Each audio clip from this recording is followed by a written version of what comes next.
नमस्कार दोस्तों, आज की हमारी कहानी अच्छी लगे तो प्लीज हमारा चैनल सब्सक्राइब करें। पत्नी की मौत के बाद कमलेश जी बिल्कुल टूट से गए थे। उन्होंने सोचा था कि रिटायरमेंट के बाद वह पत्नी के साथ पूरे भारत की तीर्थ यात्रा करेंगे। नौकरी करते हुए अपनी पत्नी को वक्त नहीं दे पाए थे, लेकिन वह अब अपना पूरा वक्त अपनी पत्नी को देंगे। उनकी इच्छा थी कि वह पत्नी के साथ अपने पैतृक गांव चले जाएंगे और वहीं बाकी की जिंदगी बिताएंगे। लेकिन कहा गया है कि ख्वाब तो होते ही टूटने के लिए हैं।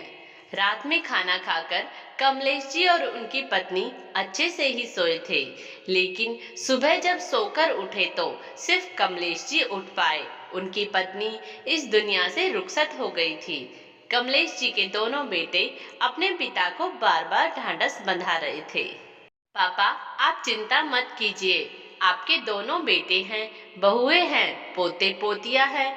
आपको किसी चीज की तकलीफ नहीं होगी।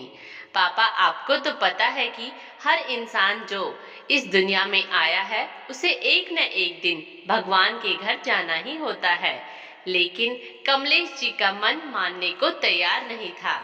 उनकी धर्मपत्नी सावित्री इस दुनिया को छोड़कर चली गई है। वह बार बार मरी हुई अपनी पत्नी सावित्री के हाथ को छूते, कभी चेहरे को छूते। सारा जीवन उन्होंने ईमानदारी की नौकरी की, बच्चों की पढ़ाई लिखाई, बेटी की शादी के लिए पैसा जमा करते रहे, पढ़ा लिखा कर बेटे को अफसर बना दिया। लेकिन उन्होंने आज तक अपना घर नहीं बना सके, पूरी जिंदगी किराए के मकान में ही गुजार दिया। आज कमलेश जी के कानों में अपनी पत्नी के कहे हुए स्वर बार बार सुनाई दे रहे थे। देखिएगा, हमारे दोनों बेटे इतना संस्कारी है कि मेरे जाने के बाद भी आपको अपने भविष्य की चिंता करने की जरूरत नहीं होगी। दोनों आपको राजा की तरह रखेंगे। कमलेश जी की पत्नी को जब से पता चला था कि उनको कैंसर हुआ है तो समझ गई थी कि अब वह ज्यादा दिन जीने वाली नहीं है। वह बार बार अपने पति कमलेश जी को कहती थी, मेरे जाने के बाद आपको कोई तकलीफ नहीं होगी। सावित्री जी के 13वीं के बाद अब बेटे अपने अपने शहर जाने के लिए तैयार हो गए। लेकिन अब सवाल यह था कि बाबूजी का क्या होगा। बाबूजी किसके साथ रहेंगे। पहले तो यह था, माँ जिंदा थी तो बाबूजी और माँ रिटायरमेंट के बाद गांव चले जाएंगे। लेकिन अब बाबूजी अकेले गांव जाकर क्या करेंगे, यह चिंता उनके दोनों बेटों को सता रही थी। कमलेश जी के छोटे बेटे ने अपने बड़े भाई से कहा, भैया, आपको तो पता है कि मेरे पास सिर्फ 2 BHK फ्लैट है और एक कमरे में आपके भतीजे और भतीजी सोते हैं। उनका एग्जाम भी नजदीक है। बाबूजी आएंगे तो उनको पढ़ाई में डिस्टर्ब होगा, इसीलिए पहला 1 साल आप अपने पास रखिए। अगले साल मैं बाबूजी को अपने पास रख लूंगा।